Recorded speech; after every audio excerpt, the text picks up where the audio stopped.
Oke guys, welcome back to Daily Charting with Toshi, di mana kita akan daily chart your favorite cryptocurrencies. Oke, dalam 24 jam terakhir, cryptocurrency market kembali meningkat tipis sebesar 0,56%. Dengan total market cap mencapai di 1,93 triliun US dollars. Dan kita bisa lihat Bitcoin sekarang meningkat sebesar 0,8%. Sekarang harga di sekitar 41.600-an ya. Kemarin sempat ngedip sampai ke sekitar 40.800-an kayaknya kalau nggak salah ya. Nanti kita lihat di chartnya. Nah, untuk Ethereum, dia kembali masih bertahan di atas dari 3.000 USD, ya, that's good, dengan peningkatan sebesar 0,42%. Lalu BNB, dia masih bertahan di atas 421, masih di atas 420-an. Itu merupakan peningkatan sebesar 0,31 dalam 24 jam terakhir. XRP Solana malah terkoreksi, Terra Luna meningkat sebesar 1%-an, jadi rata-rata kita bisa lihat cenderung meningkat tipis atau terkoreksi juga tipis, ya. Nah, kalau untuk daily close dari Bitcoin, kita bisa lihat dia sedikit galau ya. Dia kemarin masuknya itu ke bearish spinning top. Nah, spinning top seperti biasa adalah menunjukkan kegalauan di markets. Nah, seperti yang gue bilang kemarin, salah satu hal yang paling gue concern adalah MA50 ya. Dan benar kemarin ke-reject oleh MA50, tepatnya ke-reject di daerah 42.100-an ya. Dan kemarin highest position di 42.200. Sempat nge-wick ke atas dan turun lagi. Tapi minimal apa? Minimal dia nggak breakdown. Itu yang bagus. Nah, kalau untuk volume, kita bisa lihat kemarin ya sesuai dengan perkiraan kita ya. Karena volumenya nggak terlalu besar pada tanggal 19 Aprilnya, tanggal 20-nya alias kemarin reject oleh 50. Nah, untuk sekarang tentunya PR besar dari Bitcoin masih sama ya, yaitu adalah mempertahankan, ya bukan mempertahankan ya, lebih tepatnya justru breakout ya. Bitcoin harus breakout menembus MA50 dan 20. Kalau bisa ya, sebelum dia terjadi death cross ya. Nah, yang sedikit menakutkan adalah apa? Saat aset ya cryptocurrency maupun aset-aset lain sebelum dia mau death cross ya, itu biasanya dia akan rally dulu. Nah, ini dia yang serem. Apakah ini rally sebelum dia kepukul lagi ya kepukul lagi oleh MA50 dan 20 yang sudah death cross nanti? Nah, itu menjadi satu concern juga ya. Jadi untuk sekarang Bitcoin secara overall masih cenderung bikin deg-degan ya. Karena kenapa? Walaupun ada rally kemarin yang cukup oke dan ketahan di daerah 39.500, tapi secara overallnya masih belum beres dari krisis ya. Dan selain dari itu juga di daerah yang sama di sekitar 42 ribuan kita ada bull support band di mana kita pindah dulu ke indeks ya. Indeks Bitcoin kita ubah Bollinger Band menjadi Bull Support Band di sini ya. Nah, kalau kita lihat di Bull Support Band di sini, dia ada di daerah sini ya. Jadi bukan cuma sekedar ada MA50 saja ya di daily, tapi ada juga bull support band di weekly ya. Sekarang di daerah 42.400 sampai 43.400-an, berarti sekitar selisih 1.000 US dollars ya. Nah, apabila dalam beberapa minggu ke depan atau kalau bisa sih ya dalam tepatnya 4 hari ke depan ya, kalau Bitcoin bisa close di atas dari 43.400, nah itu bisa menjadi pertanda yang sangat baik ya. Nah, jadi kurang lebih seperti itu untuk Bitcoin. Untuk detailnya kita akan bahas lagi di belakang.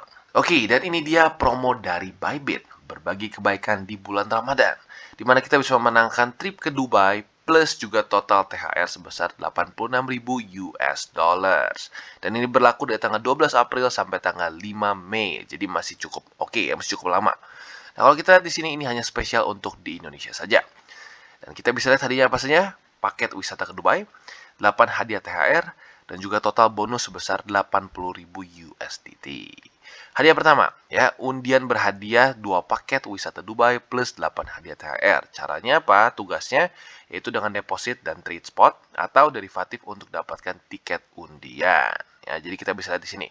Nah, semua akan bisa mendapatkan satu tiket apabila deposit lebih dari 50 USD. Ini hanya untuk depositor pertama. Buat yang sudah pernah deposit sebelumnya nggak bisa ya. Trade dengan volume lebih besar daripada 10.000 USD di derivatif. Nah, ini untuk semua pengguna. Untuk di spotnya sama volume tapi jauh lebih kecil, yaitu hanya 500 USD saja. Dan ikuti kampanye bulan Ramadan di Instagram @bybitindonesian ya di sini. Nah, ini untuk semua pengguna ya. Lalu total hadiah undian kita bisa lihat paket wisata ke Dubai itu bisa jumlahnya 2 pemenang. THR 1000 USDT itu satu orang, THR 500 satu orang, 300 satu orang dan seterusnya ya. Yang mungkin lumayan banyak adalah yang 50. Ini ada 4 orang ya. Caranya seperti apa? Yang pertama Anda dapat mengumpulkan maksimal hingga 4 tiket undian. Lalu yang kedua, undian akan dilakukan secara langsung di grup Telegram Bybit Indonesia, jadi semuanya transparan. Yang ketiga, jadwal undian akan diinformasikan di grup Telegram dan di Instagram Bybit Indonesia @BybitIndonesia pada hari terakhir acara. Yang keempat, pemenang akan diumumkan di Telegram dan di Instagram Bybit Indonesia. Untuk kampanye Ramadan di Instagram, mohon kunjungi link ini. Nanti buat kalian yang ini akan gue taruh linknya di bawah ya, untuk melihat informasi selengkapnya. Sebanyak 10 pemenang akan terpilih akan mendapatkan masing-masing 1 tiket undian lagi. Ya. Lalu yang kedua, ada bonus dengan total hadiah 70.000 USDT. Tugasnya apa? Lakukan deposit pertama minimal senilai 20 USD untuk mendapatkan bonus 5 USDT. Nah, ini hanya berlaku untuk pengguna yang pertama kali melakukan deposit di Bybit. Ya. Yang kedua, pengguna harus melakukan deposit senilai lebih dari 20 USDT atau USD aja lah ya, agar memenuhi syarat. Yang ketiga, hadiah yang diberikan berupa bonus senilai 5 USDT dengan basis siapa cepat dia dapat.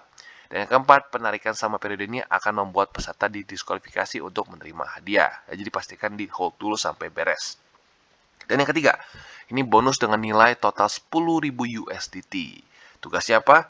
Trade spot atau juga ya derivatif dengan volume yang tertinggi. Ya. Detailnya, 5 trader spot dan 5 trader derivatif terbaik akan berbagi total hadiah senilai 10.000 USDT atau USD lebih tepatnya ya, dalam bonus secara merata. Trader terbaik ditentukan oleh volume trading selama periode acara. Yang ketiga, volume trading yang dihitung hanyalah volume trading selama periode acara. Jadi kalau sudah lewat, ya atau sebelumnya nggak dihitung. Ya. Yang keempat, trader akan memperdagangkan pasangan spot dan derivatif apapun. Jadi terserah, nggak ada spesifiknya harus pair apa, apapun boleh. Ya. Nah, jadi ini beberapa frequently asked questions buat kalian yang mungkin masih penasaran, boleh langsung cek nanti link yang gue kasih. Dan ini adalah syarat dan ketentuan. Pastikan sebelum kalian ikut semua program ini, baca dulu baik-baik semua syarat dan ketentuan supaya tidak ada kesalahpahaman. Ya.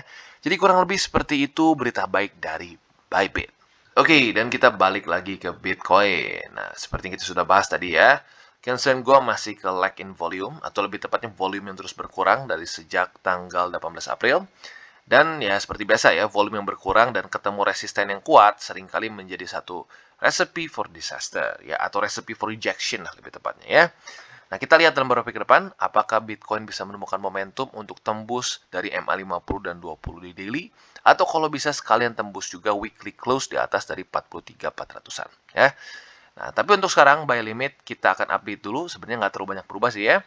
Cuma paling di 4 hourly tentunya ada perubahan ya. Untuk kalian yang agresif, seperti biasa bisa di MA20 di 4 hourly chart yang sekarang ada di area 40.750 ya. Jadi buat sekali lagi, buat kalian yang agresif 40.750 USD. Nah, untuk kalian yang masuknya lebih ke medium risk, bisa pertimbangkan di daerah 39.500-an. Ya, ini merupakan satu struktur yang cukup penting, karena kita bisa lihat ini adalah struktur yang terbentuk karena kapitulasi Bitcoin pada tanggal 11 April dan 12 April di sini ya. Setelah itu beberapa kali menjadi support yang cukup baik ya, 1, 2, 3, 4 ya, terutama pada tanggal 18 April. Dengan jelas dia menahan harga Bitcoin di sini ya. Plus satu lagi juga, selain dari itu kita tahu bahwa daerah 39.500 ini ya berdekatan dengan satu trendline yang terbentuk sejak tanggal 22 Januari sampai sekarang, di mana beberapa kali ini menahan harga Bitcoin ya. Ini struktur trendline support, ini trendline resistance ya. Nah, jadi tentunya apabila Bitcoin bisa menaklukkan ya MA50, 20 plus juga bull support band dan bisa sampai tes ke sini, ada kemungkinan satu skenario yang terjadi lah gitu kesannya ya. Dia naik ke atas, lalu mungkin kena di trendline sini, turun lagi, retest bull support band dan lanjut ke atas. Kalau bisa seperti itu peluang sangat besar untuk Bitcoin lanjut new all time high ya. Nah, tapi baik lagi untuk sekarang ya step by step ya, kita masuk dulu ke buy limitnya ya. Jadi ini medium risk. Nah, untuk yang konservatif seperti biasa di daerah 37.000 ya. Jadi kurang lebih seperti itu untuk Bitcoin, dan untuk kalian yang ingin akumulasi Bitcoin maupun altcoins lain, jangan lupa bisa menggunakan link referral kita di bawah.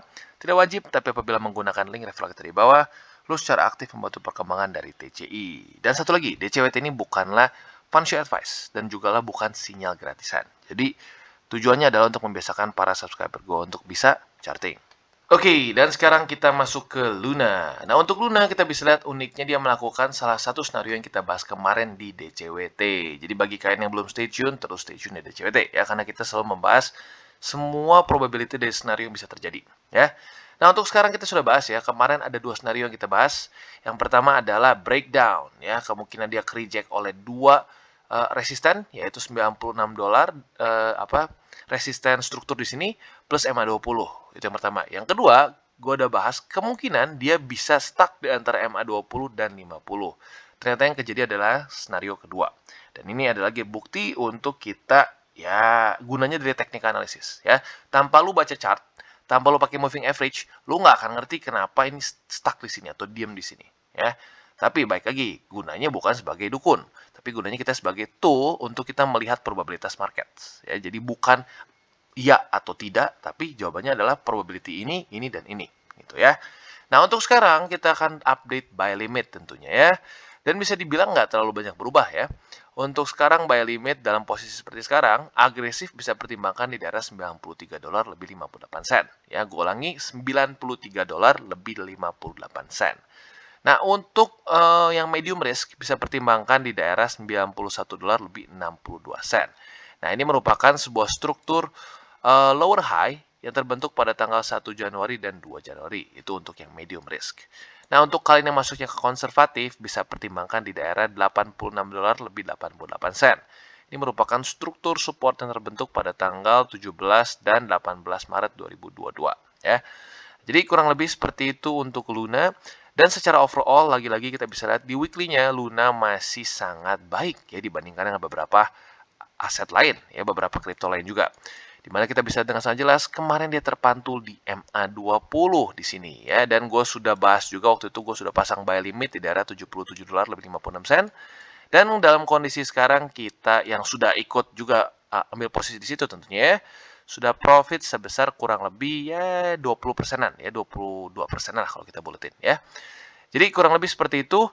Dan untuk Luna sekali lagi juga ini menjadi satu pembelajaran buat kita untuk selalu take profits ya. Gue sudah take profits di sini waktu itu turun, gue akumulasi di sini lagi. Lalu waktu sampai di daerah $100 lagi gue TP lagi, gue sudah akumulasi lagi di bawah. Ya jadi ya buat kalian yang belum tahu gimana cara take profits bisa cek di YouTube gue ya, cari how to take profits. Gue udah bikin yang versi simple dan bikin juga yang versi yang gue pakai sendiri ya.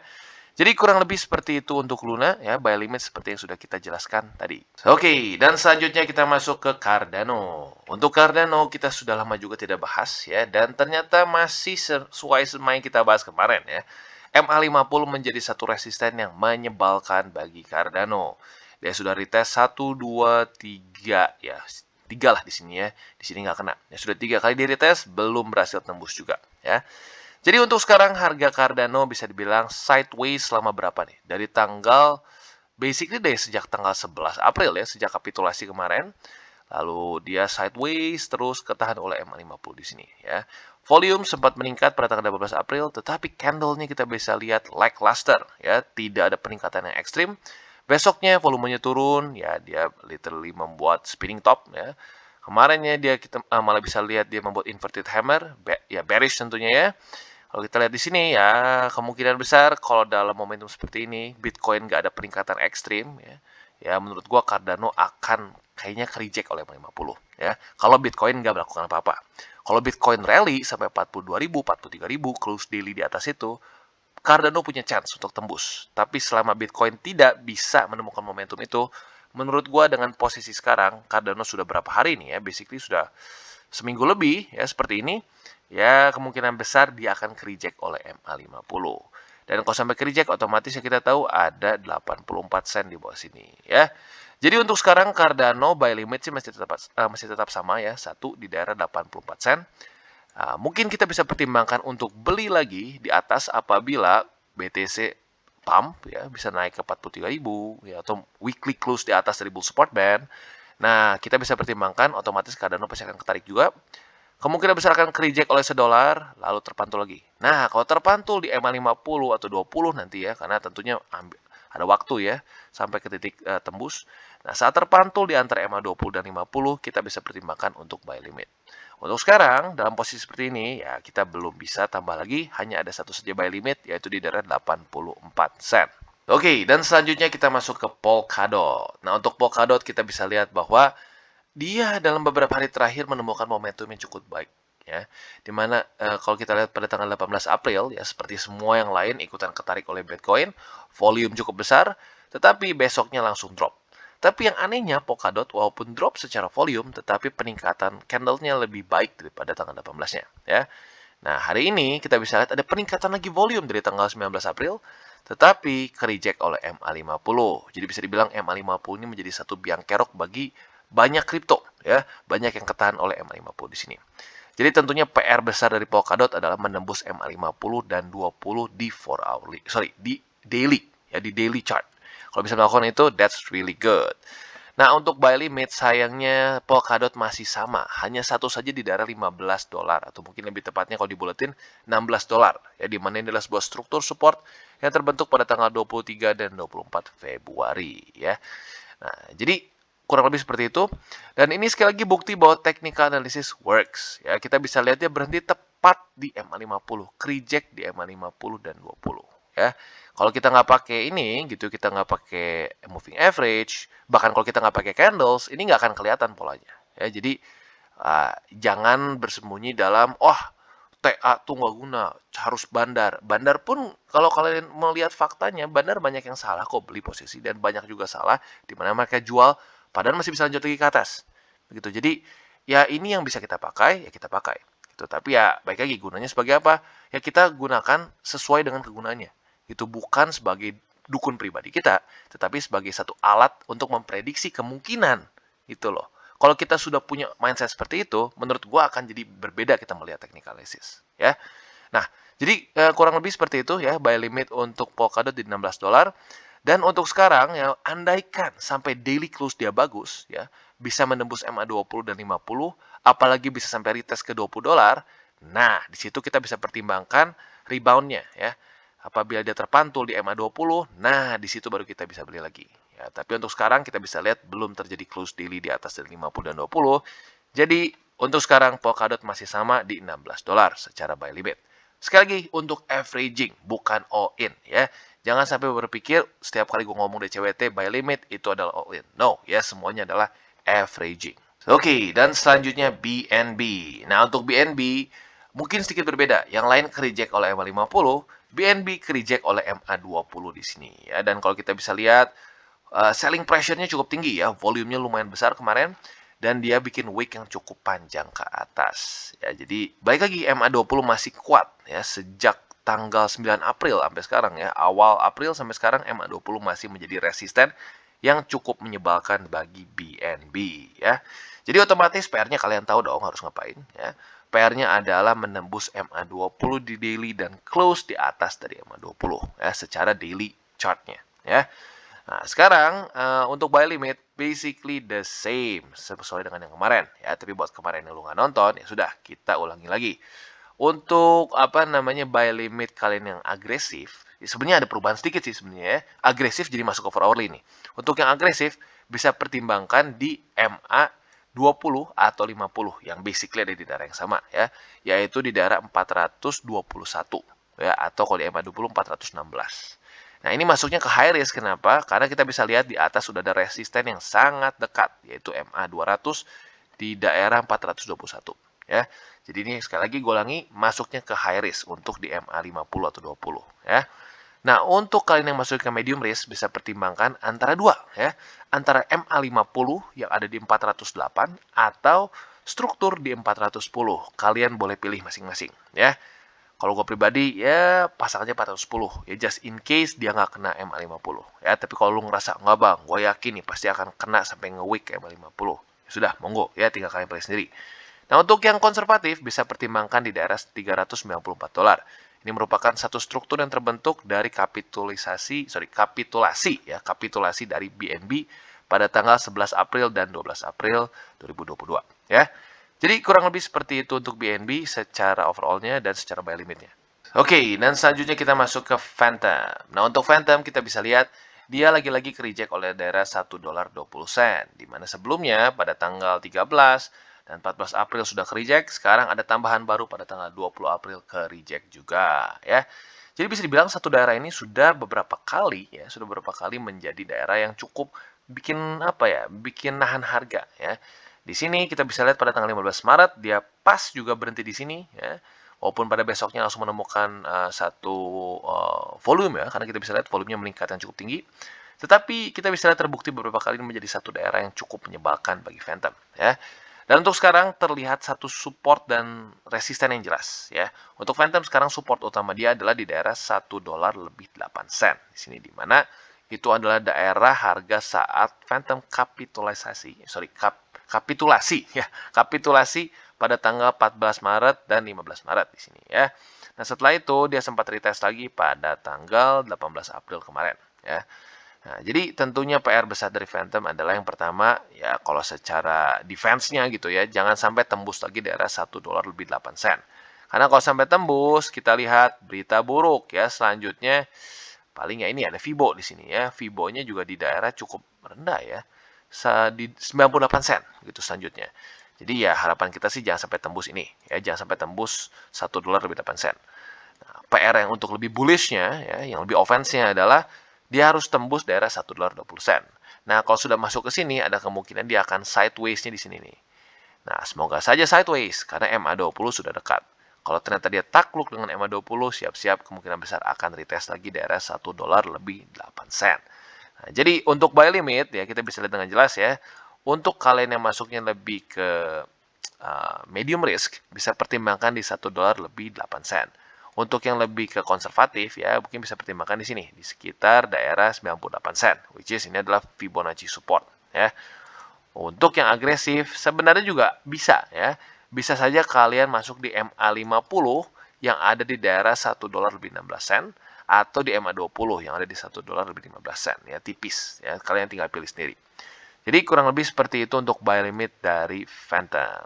Oke, dan selanjutnya kita masuk ke ETH ya, di mana kita bisa lihat Ethereum technically kemarin jebol sih ya, technically karena close-nya itu di 3077, sementara di sini strukturnya di 3081. Tapi ya kita bisa lihat mulai ada perlawanan lagi ya, sekarang sudah di 3089. Jadi kalau tipis seperti ini biasanya gue akan lihat candle selanjutnya. Andaikan dia lanjut ke bawah jebol ya berarti ini ya valid breakdown. Tapi andaikan dia kembali naik lagi ke atas berarti ini breakdown-nya ya false breakdown ya atau hanya fake out saja. Nah, jadi tentunya ini akan jadi cukup penting pada hari ini apakah Ethereum bisa tetap bertahan di daerah di atas dari 3081 dolar. Kalau bisa, that's good ya. Dan untuk buy limit sebenarnya nggak berubah ya. Untuk bukan konservatif, untuk agresif bisa pertimbangkan di daerah 3081 dolar ya. Itu untuk agresif. Nah, untuk kalian yang lebih masuknya ke medium risk ya. Medium risk bisa pertimbangkan di MA50 yaitu di 3004 dolar. Nah, untuk yang konservatif bisa pertimbangkan di daerah 2768 di mana ini adalah sebuah struktur support yang cukup kuat kemarin ya. Ini yang meningkatkan harga Ethereum atau bisa dibilang ini adalah kapitulasi akhir dari Ethereum pada September 2021 yang membawa Ethereum sampai ke new all time high ya. Jadi semoga saja kalau sampai kena sini bisa mantul lagi ya. Nah, untuk sekarang kenapa MA50 dengan yang medium risk dan yang konservatif cukup jauh? Kenapa di sini mungkin sebenarnya kan ada struktur, tapi jujurnya menurut gua nggak terlalu kuat ya karena hanya single point saja. Jadi gua lebih prefer taruh di bawah lagi untuk yang konservatif ya. Jadi kurang lebih seperti itu untuk Ethereum. Secara overall weekly-nya kita bisa lihat masih bertarung dengan MA20 dan 50 di weekly ya. Semoga saja BTC nanti bisa mulai close weekly di atas dari bull support band. Nah, altcoins mulai bisa tarik nafas ya.